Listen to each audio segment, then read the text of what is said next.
মহানগর বিএনপির আওতাধীন বন্দর উপজেলার অন্তর্গত দামগড় বিএনপি উদ্যোগে আমাদের রাজনৈতিক অভিভাবক ভারতের স্বাধীনতা সার্বভৌমত্ব রক্ষার প্রতি বিএনপির ভারপ্রাপ্ত চেয়ারম্যান জনতা তারেক রহমানের ঘোষিত 31 দফা রাষ্ট্র কাঠামো মেরামতে বাস্তবায়নের জন্য সম্প্রতি শীর্ষক এই অনুষ্ঠানের স্তূপার্জন সভাপতি দামগড় বিএনপির সভাপতি মোহাম্মদ জাহিদ হোসেন, আজকের অনুষ্ঠানের প্রধান আকর্ষণ টাঙ্গাইল মহানগর বিএনপির সংগ্রামী আহ্বায়ক সাকাত হোসেন খান, মঞ্চে উপস্থিত বন্দর উপজেলা বিএনপির সভাপতি আল্লাহ মাজহার ইসলাম মিলন, বন্দর থানা বিএনপির সাধারণ সম্পাদক ছাত্রদলের সভাপতি ধানুল নূতন এবং দামগড় বিএনপির সাধারণ সম্পাদক মহাসুর হোসেন, 17 নং ওয়ার্ড বিএনপি সাধারণ সম্পাদক কাজী জাহিদুল হাসান নাইম, 18 ওয়ার্ড বিএনপি সাধারণ সম্পাদক আরিফ হোসেন, 16 নং ওয়ার্ড বিএনপির সাধারণ সম্পাদক মাহবুব হোসেন, 22 নং ওয়ার্ড বিএনপি সাধারণ সম্পাদক রাসেল কামারি, বিএনপি নেতা শাহাবুদ্দিন আরিফ হোসেন, কাজী লিটু, আলমগীর হোসেন, কবির হোসেন, আহ্বান যুব নেতা সজল, বিএনপি নেতা তাওলাদ এবং আমার সম্মুখে উপস্থিত বিএনপি যুবদল, ছাত্রদল, শ্রমিক দল এবং শহীদ সৈনিকরা এবং পদ্মার অঞ্চলের মাহবুবেরা, আমি নাঙ্গুর মহানগর বিএনপির পক্ষ থেকে আপনাদেরকে ধৈর্য সহকারে বক্তব্য শোনার জন্য আপনাদেরকে কৃতজ্ঞতা জানিয়ে এবং মহানগর বিএনপির পক্ষ থেকে শুভেচ্ছা জানিয়ে কয়েকটি কথা বলতে চাই। আপনারা জানেন 1971 সালে দেশ স্বাধীন হয়েছে, আজকে 2024 সন। 71 থেকে 75 আওয়ামী লীগ ক্ষমতায় প্রতিষ্ঠিত ছিল, 75 থেকে 2080 পর্যন্ত বিএনপি ক্ষমতা অধিষ্ঠিত ছিল, আর 2082 থেকে 90 পর্যন্ত স্বৈরাচারের সরকার অধিষ্ঠিত ছিল, আর 91 থেকে 96 পর্যন্ত বিএনপি ক্ষমতা অধিষ্ঠিত ছিল, 96 থেকে 2001 আওয়ামী লীগ ক্ষমতা অধিষ্ঠিত ছিল, আবার 2001 থেকে 2006 বিএনপি অধিষ্ঠিত ছিল, 2006 থেকে 2000 তথাকথিত ওয়ান ইলেভেন ছিল, আর 2009 থেকে 2024 পর্যন্ত 24 পর্যন্ত ফ্যাসিস্ট খুনি হাসিনা ফ্যাসিস্ট আওয়ামী লীগ সরকার ক্ষমতায় ছিল। যারা 50 উপর বয়স্ক আছেন তারা আওয়ামী লীগের ইতিহাস জানেন, আর যারা নতুন প্রজন্ম তারা আওয়ামী লীগের ইতিহাস জানেন না। শুধু এটুকু বলতে চাই, আওয়ামী লীগের ইতিহাস, দুর্ভিক্ষের ইতিহাস, আওয়ামী লীগের ইতিহাস, রংপুরের বাসন্তী লজ্জা নিবারণের ইতিহাস, আওয়ামী লীগের ইতিহাস, গণতন্ত্র হত্যা করার ইতিহাস, আওয়ামী লীগের ইতিহাস, বাক স্বাধীনতা হরণ করার ইতিহাস, আওয়ামী লীগের ইতিহাস, মানবাধিকার লঙ্ঘন করার ইতিহাস, আওয়ামী লীগের ইতিহাস, মৌলিক অধিকার কেড়ে নেওয়ার ইতিহাস।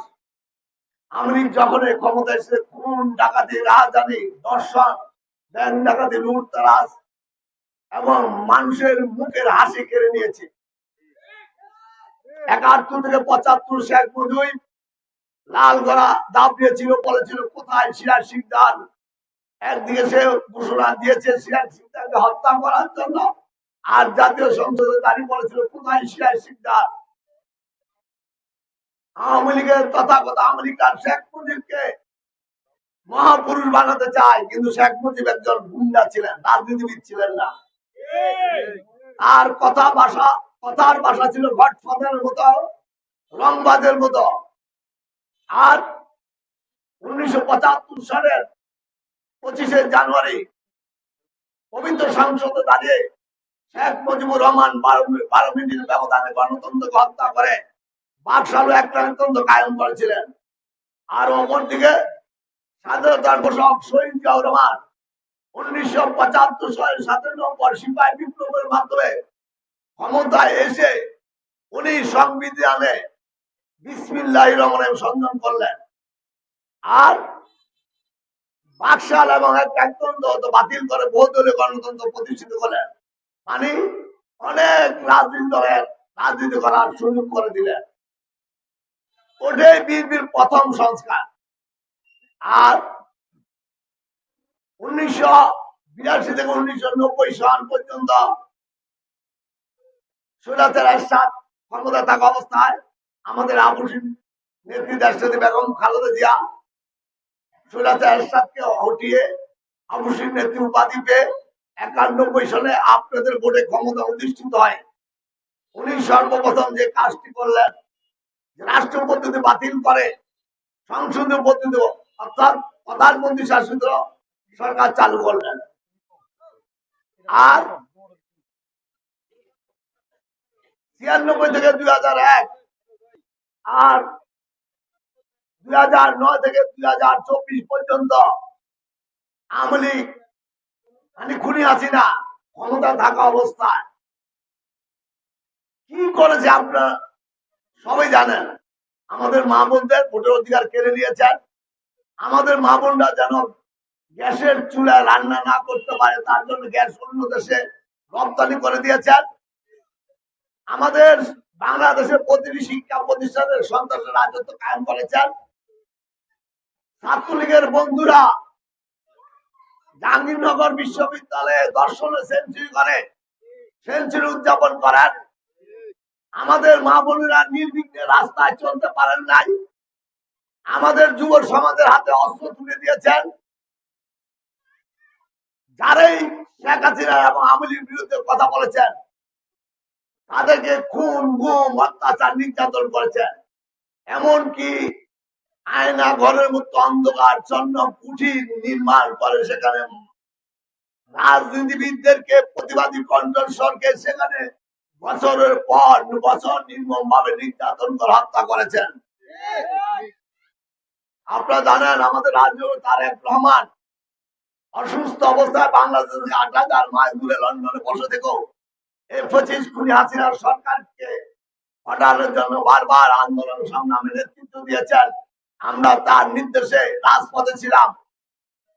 বিএনপির গ্রাম কি শহর কি ইউনিয়ন কি ওয়ার্ড কি এমন কোন নেতা কর্মী নাই যে মামলা জড়িত হয় নাই।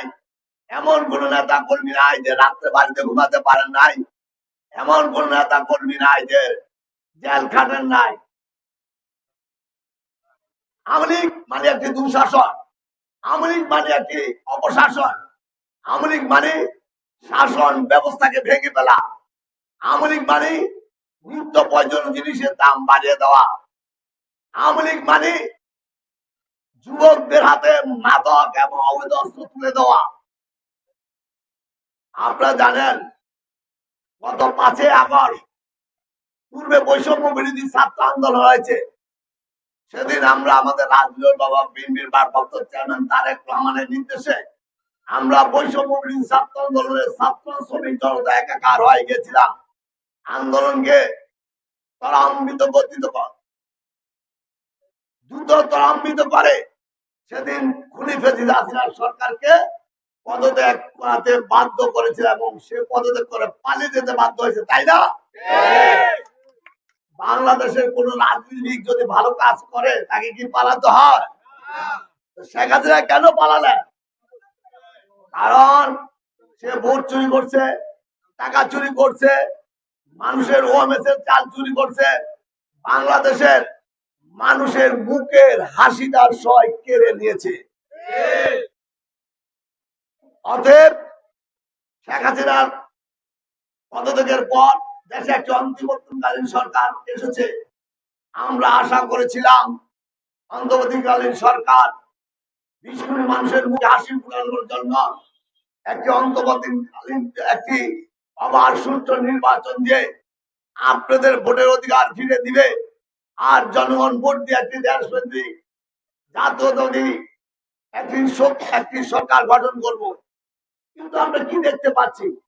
আমরা খুনি হাসিনাকে হটিয়েছি, স্বৈরাচার এরশাদকে হটিয়েছি। এখন দেখছি অন্তর্বর্তীকালীন সরকার দেশি বিদেশি ষড়যন্ত্রের সাথে হাত মারে নির্বাচন নামে সময় কালক্ষেপণ করছেন আর সংস্কার সংস্কার বলে চিৎকার করছেন। আর ভাই আপনার সংস্কার বলছেন, বিএনপি তো সর্বপ্রথম সংস্কার করছে 1975 সালে শহীদ জিয়াউর রহমান, দ্বিতীয় সংস্কার করছেন দেশনেত্রী বেগম খালেদা জিয়া। আর এই 2023 সালের 5 আগস্টের পূর্বে তারেক রহমান 2023 সালের 13 জুলাই বাংলাদেশের 20 কোটি মানুষের মাঝে, দেশি বিদেশি কূটনীতিকদের মাঝে, সাংবাদিক, বুদ্ধিজীবী, ডাক্তার, ইঞ্জিনিয়ার, সুধী সমাবেশের কাছে 31 দফা দাবি তুলে ধরেছেন। কি দাবি তুলে ধরেছেন? বিএনপি যদি ক্ষমতা আসে, আওয়ামী লীগ যে জঞ্জাল সৃষ্টি করে গেছে, জঞ্জাল সৃষ্টি করে গেছে, দেশি বিদেশি স্বজনদের কারণে দেশে যে অবকাঠামের যে অবব্যবস্থা হয়েছে, সেই অবকাঠামের সংস্কার করে 31 দফা বাস্তবায়ন করে বাংলাদেশে 20 কোটি মানুষের মুখে হাসি ফোটানোর ঘোষণা দিয়েছে। অথচ এই অন্তর্বর্তীকালীন সরকার বর্তমানে সংস্কারের কথা বলছেন। দেখেন, বিএনপি 3 বার সংস্কার করে ফেলেছে এবং সংস্কার করতে চায়। আমরা অন্তর্বর্তী সরকারের কাছে বলতে চাই, তারেক রহমান দেশের বাইরে থাকলো, উনি বাংলাদেশে কয়েক কোটি জিয়াউর রহমান, বেগম খালেদা এবং তারেক রহমান সৃষ্টি করেছেন, তাই না? যদি সৃষ্টি করে থাকেন, আমরা কি স্বৈরাচার খুনি হাসিনাকে যদি হটাতে পারি, অন্তর্বর্তীকালীন সরকার হটাতে পারবো না? আমরা অন্তর্বর্তীকালীন সরকারের কাছে অনুরোধ করতে চাই, আপনারা এদিক সেদিক বেকার রাস্তায় না হেঁটে এদেশের মানুষের ভোটের অধিকার ফিরিয়ে দিন। একটি অবাধ সুষ্ঠু নির্বাচন দিয়ে জনগণকে দায়িত্ব দিন। জনগণ যাদেরকে ভোট দিবে তারাই ক্ষমতা যাবে, তাই না? তারাই সংসদে কথা বলবে, তারাই প্রধানমন্ত্রী বা প্রেসিডেন্ট দায়িত্ব পালন করবে। তারেক রহমান তো মিথ্যা কিছু বলেন নাই। তারেক রহমান 31 দফা দিয়েছে, যেটাই কিছুক্ষণ পরে আপনাদের হাতে যাবে 31 দফা। 31 দফা নিয়ে যদি সারাদিন আলোচনা করি, সকাল থেকে শুরু করি সন্ধ্যা পর্যন্ত শেষ করা যাবে না। কিন্তু এই 31 দফার মধ্যে কয়েকটি উল্লেখযোগ্য দফা বলতে চাই। যেমন, আমরা কি 16 বছর আমাদের বাপ চাচারা, মা বোনেরা, যুব সমাজ কি ভোট দিতে পেরেছেন? তার জন্য তারেক রহমান ঘোষণা দিয়েছেন, যদি বিএনপি ক্ষমতা আসে, আবার সুষ্ঠু নিরপেক্ষ নির্বাচনের জন্য তত্ত্বাবধায়ক সরকার পুনঃপ্রবর্তন করবেন। তারেক রহমানের দাবি কি ঠিক আছে?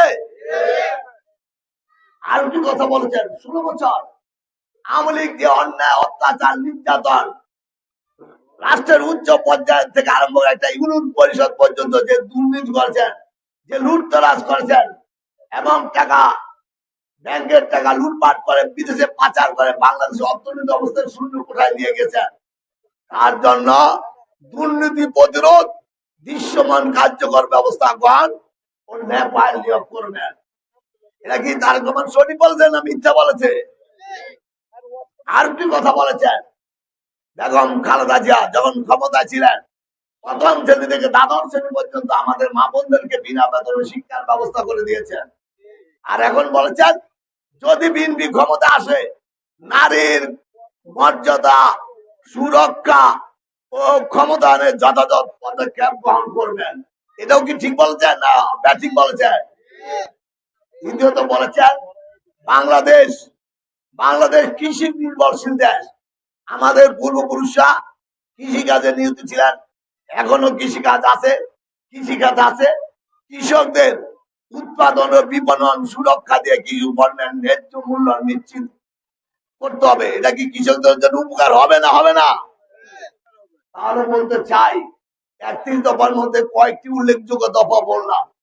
তারেক রহমান বলেছেন, বিএনপি ক্ষমতা আসলে 31 দফা বাস্তবায়ন করে বাংলাদেশের 20 কোটি মানুষের মুখে হাসি ফোটানো হবে, বাংলাদেশের বেকার সমস্যার সমাধান করা হবে, আপনাদের ভোটের অধিকার ফিরিয়ে দেওয়া হবে, বাংলাদেশের অর্থনৈতিক অবস্থাকে চাঙ্গা করা হবে, 5টি মৌলিক অধিকার ফিরিয়ে দেওয়া হবে, বাংলাদেশের দ্রব্য মূল্য সীমাহীন অবস্থায় রাখা হবে। তো তারেক রহমান কি এগুলি কি সঠিক না ব্যাঠিক বলেছেন? যদি বলেন থাকেন, আপনি কি তারেক রহমানের সাথে থাকবেন না থাকবেন না? তারেক রহমান যে 31 দফা দিয়েছে, 31 দফা বাস্তবায়নে এই আপনারা বন্দর উপজেলা ধানগড় ইউনিয়নে আমাদের বাপ চাচারা, মা বোনেরা, ভাইয়েরা, যুব সমাজ আপনারা তারেক রহমানের পাশে থাকবেন, খালেদা জিয়ার পাশে থাকবেন, বিএনপির পাশে থাকবেন, বন্দর উপজেলা হিরণ লিটনের পাশে থাকবেন, দামগড়ের জাহিদ মহসিনের পাশে থাকবেন, আলমগীরের পাশে থাকবেন, কবিরের পাশে থাকবেন, মহানগীর পাশে থাকবেন। ইনশাল্লাহ আমরা আপনাদের ভোটে আপনাদের দল যখন সরকার গঠন করবে, আমরা তারেক রহমানের নেতৃত্বে একটি দফা বাস্তবায়ন করে আমরা বাংলাদেশের 20 কোটি মানুষের মুখে হাসি ফুটাতে চাই। আমরা বাংলাদেশের স্বাধীনতার সার্বভৌমত্বকে রক্ষা করতে চাই। আমরা বাংলাদেশের বেকার সমস্যার সমাধান করতে চাই। সবচেয়ে বড় কথা হলো জনগণের ভোটের অধিকার ফিরে দিতে চাই, মানব অধিকার ফিরে দিতে চাই, মৌলিক অধিকারগুলি রক্ষা করতে চাই। তাই আপনারা তারেক রহমানের সাথে থাকবেন, খালেদা জিয়ার সাথে থাকবেন, খালেদা জিয়ার জন্য তারেক রহমানের জন্য দোয়া করবেন। আর তারেক রহমান ইতিমধ্যে একটি ঘোষণা দিয়েছে, গত 5 আগস্টের পর এক সময় ভিন আন্দোলন সংগ্রাম করার জন্য ভ্যানার ধরার মতো কোনো লোক পেতাম না, আর এখন হাইব্রিড যারা গত আওয়ামী লীগের আমলে জাতীয় পার্টির ওই গডফাদার সেলিম উসমান, গডফাদার শামীম উসমানের স্টেজে বক্তব্য দিয়েছেন, আর এখন বিএনপি বলে চিৎকার করছেন। আপনি কি সে দালালদের চিনেন? সেই দালালদের ডাকে আপনারা কেউ যাবেন না। তারেক রহমান যাদেরকে দায়িত্ব দিয়েছে আপনারা তাদের পাশে থাকবেন। তারেক রহমান বলেছে যারা বিএনপির নামে চাঁদাবাজি, দখলবাজি এবং সন্ত্রাস করবেন তাদেরকে বিএনপিতে ঠাঁই নাই। এটা কি ঠিক বলছেন আর সঠিক? আর যদি বিএনপির নাম বিক্রি করে কেউ চাঁদাবাজি করতে আসে, সন্ত্রাস করতে আসে, দখলবাজি করতে আসে, আপনারা তাদেরকে বেঁধে রেখে পুলিশের কাছে খবর দিবেন। কয়জন বোধে আমাদেরকে খবর দিবেন। আপনারা ওই গত সরকার আমলে যারা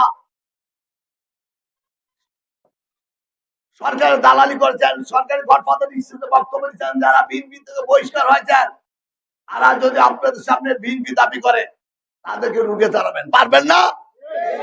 আজকে রুখে বলবেন তোমরা বিএনপি কে, তোমরা দালাল, তোমরা জেল খাটো নাই, মামলা করো না, মামলা খাও নাই, তোমরা গডফাদার সেলিম উসমানের স্টেজে উঠে বক্তব্য দিয়েছ, তোমরা গডফাদার শামীম উসমানের স্টেজে বক্তব্য দিয়েছ, তোমাদের বিএনপি করার কোনো অধিকার নাই।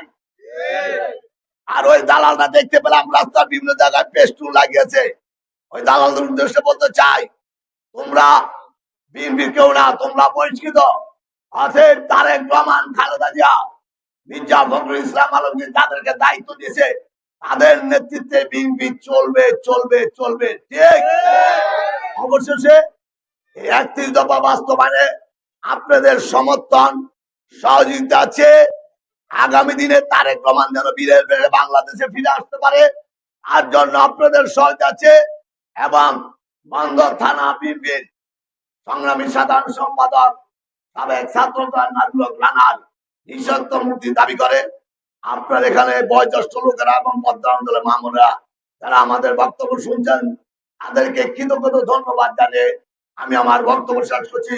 খোদা হাফেজ। বাংলাদেশ জিন্দাবাদ। শহীদ জমরক বেগম খালেদা জিন্দাবাদ। আমার রাজনৈতিক দল বাংলাদেশের স্বাধীনতার সার্বভৌমত্ব রক্ষার প্রতীক। আগামী দিনে বাংলাদেশের রাষ্ট্রনায়ক জনতা তারেক রহমান জিন্দাবাদ। বাংলাদেশ জাতীয় দল দামগড় ইউনিয়ন শাখা জিন্দাবাদ। বাংলাদেশ জাতীয়তাবাদী দল বন্দর উপজেলা শাখা জিন্দাবাদ। বাংলাদেশ জাতীয় দল নাঙ্গলকোট মহানগর শাখা জিন্দাবাদ। আসসালামু আলাইকুম।